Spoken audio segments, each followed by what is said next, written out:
Dan kalau ada orang mengatakan, saya ragu dengan Allah karena permintaan saya belum diterima. Ini orang yang perlu ditelusuri teman-teman sekalian, jalur hidupnya. Bismillahirrahmanirrahim. Karena, kenapa? Karena dari semua permintaan kita, kalau kita rentetan hidup kita seharian, itu mayoritasnya Allah kabulkan loh. Contoh misal, bukankah kita tiap hari lapar teman-teman sekalian? Tiap hari lapar, baik tiap hari hilang nggak laparnya? Kalau enggak antum tidak akan hidup sekarang. Kalau kelaparan berarti sudah mati kan? Kita cuma bilang lapar, Allah langsung kabulkan. Tinggal mampir ke restoran, tinggal beli atau ada orang kasih, makan. Kita tiap hari haus, terpenuhi hausnya, tiap hari kita capek, ngantuk, tidur. Kita pengen pakai baju, ini semua pakai baju. Tidak ada orang yang tidak pakai baju. Mayoritasnya orang semua pakai baju. Pakai baju, pakai sandal, punya kendaraan. Walaupun memang berbeda jenjang ekonomi mereka. Tapi kehidupan kita sehari-hari teman, mata kita butuh cahaya, hidung kita butuh udara, mulut kita butuh suara, telinga kita juga begitu. Kemudian tangan kita bisa menjamah, punya kepekaan, masih bisa memegang dan seterusnya. Nikmat Allah yang sangat besar, banyak sekali. Gitu. Tidak terhingga. Kehidupan sehari-hari juga sudah membuktikan masalah itu. Mungkin kalau ada permintaan kita, minta agar dibukakan rezeki yang luas, misal, atau dibukakan, diberikan satu pekerjaan, atau dilunasi utangnya. Mungkin itu salah satunya, yang belum Allah kasih, bukan tidak dikasih loh ya. Belum Allah kasih. Tapi mayoritas kebutuhan kita sudah dipenuhi. Coba pekah memikirkan masalah itu. Kita kalau haus teman-teman sekalian, kemudian haus sekali. Lalu ada orang berikan kita air dingin. Lalu kita pasti, setelah kita minum, haus kita hilang. Terima kasih ya, kita terima kasih sama orang tersebut. Padahal orang itu buat apa sebenarnya? Dia cuma ambil air, dia kasih. Kita nggak berpikir lebih jauh. Orang ini yang sedang mengantarkan, memberikan saya, siapa orang ini? Siapa yang buat kulitnya, siapa yang buat tulangnya, siapa yang buat matanya? Siapa yang ciptakan orang ini? Siapa yang ciptakan air itu? Siapa yang membuat sistem ini ada? Saya punya rasa lapar, dia punya rasa kesian, saya punya rasa haus, dia punya, kemudian saya minum. Dan siapa yang menghilangkan dahaga? Siapa yang membuat cairan itu bisa masuk dan hanya menghilangkan dahaga? Dan kalau kita rentet semuanya dari mana? Yang tidak mungkin sistem ini terjadi begitu saja tanpa ada penciptanya. Sementara Allah Azza wa Jalla dengan kemahamurahannya hanya menyuruh kita menikmati dan berterima kasih. Itu saja. Lapar silakan pilih yang kamu suka. Tapi halal ya, makan. Kunyah, nikmati, telan. Habis itu selesai. Enggak ada urusan kamu. Masuk dalam tenggorokan kita, semua diproses alami. Selesai, gitu kan? Yang mana jadi kotoran, yang mana jadi nikmat, ya, yang mana jadi energi maksud saya. Ini semua sudah diatur dengan sistem. Yang tidak dibutuhkan tubuh dibuang. Kita tiba-tiba punya rasa mules, kotoran yang luar biasa berbahaya berbakteri. Diciptakan sistemnya oleh Sang Pencipta Allah. Bagaimana dia membuangnya? Dia merasa mules, dia tidak bisa tahan, kemudian dia harus buang. Misal, terus begitu, roda kehidupan berjalan, dan ini semua sistem dengan begitu rapi teratur. Kemudian dikatakan fasayudkhiluhum fi rahmatin minhu wa fadl. Yang artinya niscaya Allah akan memasukkan mereka ke dalam rahmat yang besar, rahmat di dunia diberikan karunia yang luar biasa dan di akhirat masuk surga. Dan limpahan karunia yang banyak, yakni Allah akan melimpahkan kepada mereka dengan rahmat yang khusus, lalu memberi mereka taufik untuk melakukan kebajikan-kebajikan dan memberikan pahala kepada mereka. Allah memudahkan dia hidup, Allah yang pandu dia mana baik mana buruk, Allah juga yang memudahkan dia punya energi, punya kesempatan, punya waktu untuk mengerjakan kebaikan dan mengejar apa yang telah Allah janjikan buat mereka. Sudah itu dikasih pahala yang sangat besar, gitu kan? Serta menghindarkan mereka dari bencana dan perkara-perkara yang tidak menyenangkan. Berapa banyak masalah yang kita hadapi dalam seharian teman-teman sekalian, yang kita berhasil lolos darinya. Kalau kita mau bicara masalah manusia ini, melindungi diri mereka repot sekali loh. Teman-teman yang suka pakai motor misalnya, kita jalan.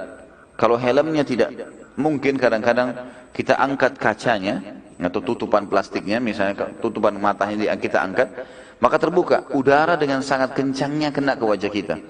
Kira-kira teman-teman, ada jaminan kita nggak kena bakteri, kita nggak kena batu, nggak kena pasir, atau... Tapi selama ini tidak ada masalah, orang jalan. Dari mana kita bisa dapat jaminan teman-teman? Ini kalau ada racun misalnya di udara, terkontaminasi dengan udara, lalu dihirup oleh manusia, yang tiba-tiba dia bisa meninggal. Padahal kita ini hidup, jalan ke sana, jalan ke sini, semuanya terjaga sebenarnya dengan rapi. Ya. Bagaimana manusia tidak memikirkan masalah itu? Allah subhanahu wa ta'ala melindungi mereka, menciptakan mereka, menyiapkan fasilitas buat mereka. Dan mayoritas yang mereka minta diberikan. Ada yang Allah belum kasih. Karena Allah menginginkan dia lebih banyak memohon, lebih banyak merengek. Gitu kan. Cobaan pun kalau datang kepada mereka, lebih banyak nikmat daripada cobaan. Terbukti dari sepanjang hidup kita, teman-teman yang hadir di sini. Mana lebih banyak? Kita sehat atau sakit? Lebih banyak kita sehat. Sakit itu jarang sekali. Ada orang sakit ya. Di akhir hidupnya mungkin, ataupun kalau sakit dalam setahun, tahun depan dia sakit flu, demam, seminggu. Tapi 365 hari yang lalu dia sehat. 1 tahun Allah SWT berikan nikmat. Kemudian lanjutan ayat, wa yahdihim ilaihi siratan mustaqima, dan dia menunjuki kepada mereka jalan lurus untuk sampai kepadanya, yakni memberi mereka taufik. Taufik maksudnya kemudahan untuk berilmu dan beramal, mengetahui yang hak dan mengamalkannya. Asal dia mau saja pelajari, Allah akan kasih dia. Saksi bahasan kita dalam surah An-Nisa 175 ada kalimat rahmat. Fasayudkhiluhum fi rahmatin minhu. Pasti Allah akan masukkan dan karunia kepada mereka rahmatnya.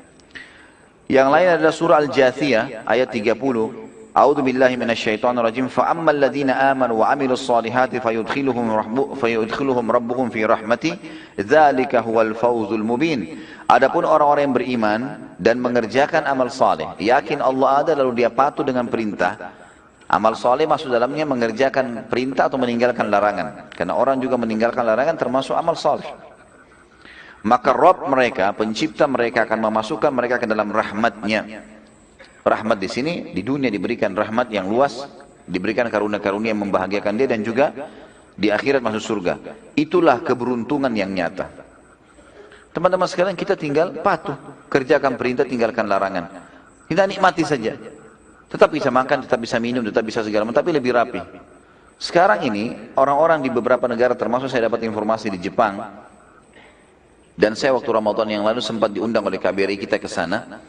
Itu ternyata orang-orang di sana juga banyak ya orang asli Jepang yang non muslim. Mereka kalau masuk dan mereka menemukan makanan kaleng ada label halalnya, mereka beli. Ada beberapa teman-teman kita sempat nanya dan menceritakan ke saya, kenapa anda beli ini? Dia bilang ini lebih terjamin dengan ada label halal. Mereka tahu kalau umat Islam itu hati-hati, pekah, nggak mau makan sembarangan. Maka mereka sendiri mengatakan itu lebih terjaga. Artinya orang beriman lebih terjaga, lebih sehat, lebih baik, dikontrol, dijaga oleh langsung pencipta langit dan bumi. Seperti juga makna kalimat teman-teman sekalian, yang selalu mengembalikan kita iman kepada Allah, sabda Nabi SAW, kalau Allah karuniakan kalian pemimpin yang zalim, dan dia memberikan kepada kalian hak kalian, maka terima kasihlah pada Allah, bersyukurlah kepada Allah. Dan hak kalian yang belum kalian dapatkan darinya, mintalah langsung kepada Allah. Kalimat mintalah langsung kepada Allah ini pengembalian seorang muslim dan menyadari kalau raja yang sedang memimpin dia, presiden atau siapa saja, ini manusia seperti dia, kebetulan saja berkuasa. Tetapi kalau ada kebutuhan dia yang belum dikasih, maka dia minta langsung kepada raja yang sebenarnya Allah. Makna kalimat ini adalah kalimat yang berbobot sekali. Artinya bertauhidlah kepada Allah. Saksi bahasan kita adalah Allah kalau dia beriman dan beramal saleh akan memasukkan ke dalam rahmatnya. Juga firman Allah Subhanahu wa taala dalam surah Al-Hadid ayat 28. Mengimani Allah ini ya, maksudnya Allah itu ada. A'udzu billahi minasyaitonir rajim. Ya ayyuhalladzina amanu taqullaha wa aminu bi rasulih yu'tikum kiflayn min rahmatihi wa yaj'al lakum nuran tamshuna bihi wa yaghfir lakum wallahu ghafurur rahim.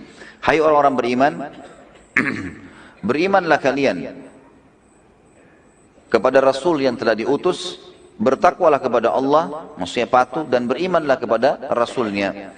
Niscaya Allah memberikan rahmatnya kepadamu 2 bagian, atau dua kali lipat, dan menjadikan untuk kalian cahaya, maksudnya panduan agama, dengan cahaya yang kamu dapat berjalan dengannya di atas bumi ini.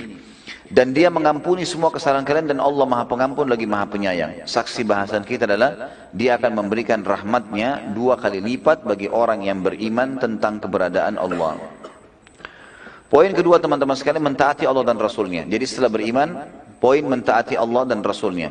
Seperti firman Allah di sini dalilnya surah Al-Imran 132. A'udzu billahi minasyaitonir rajim wa atiiullaha war rasula la'allakum turhamun. Dan selalulah taat dengan Allah dan Rasulnya. Apa yang dikatakan Allah Rasulnya, ikuti. Yang dilarang, tinggalkan. Supaya kalian mendapatkan rahmat. Artinya pasti akan datang kepada kalian karunia. Dan baginda Nabi SAW sudah tunjukkan kepada kita. Para sahabat sudah tunjukkan kepada kita. Bagaimana mereka jadikan agama sebagai panduan hidup. Dan mereka bahagia. Mereka diberikan kemenangan. Walaupun ada hal-hal cobaan yang datang. Tapi lebih banyak rahmatnya Allah yang datang kepada mereka. Dan ternyata mereka sekarang sudah mendahului kita menuju ke akhirat. Dan janji Allah Rasulnya tidak mungkin salah.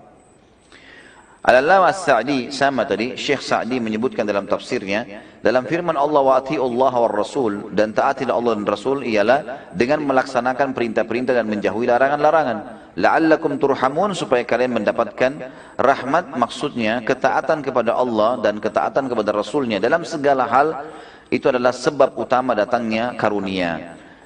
Juga dalam firman Allah yang lain, masih dalam mentaati Allah dan Rasulnya, Al-A'raf 156, A'udzu billahi minasyaitonir rajim wa rahmati wasi'at kulla syai' fasa'aktubuha lil ladzina yattaquna wa yu'tuna az-zakah. Al-ayah. Rahmatku meliputi segala sesuatu. Aku akan kasih apa saja dalam kegiatan kalian di mana saja. Akan saya penuhi semua dengan kebutuhanku, dengan rahmatku, kata Allah. Maka aku pasti akan berikan rahmatku untuk orang-orang yang bertakwa dan menunaikan zakat. Artinya orang yang patuh. Jadi segala sesuatunya akan mendapatkan karunia dari Allah. Apapun kegiatannya, dimanapun tempatnya akan dia dapatkan. Dan Allah bukan, banyak orang soalnya begini teman-teman. Makna ayat ini adalah, banyak orang yang mau kembali kepada Allah kalau dia anggap itu perlu kembali kepada Allah. Kalau dia anggap perlu, misalnya sudah sakitnya parah sekali, baru dia kembali ke sholat malam. Kalau betul-betul dia sudah tidak bisa lagi melakukan apa-apa, baru dia kembalikan. Padahal perintah agama, dari sebelum memulai sudah berdoa, selama berjalan juga memohon kepada Allah dimudahkan, dan sudah selesai juga minta agar ditambahkan dan diulangi.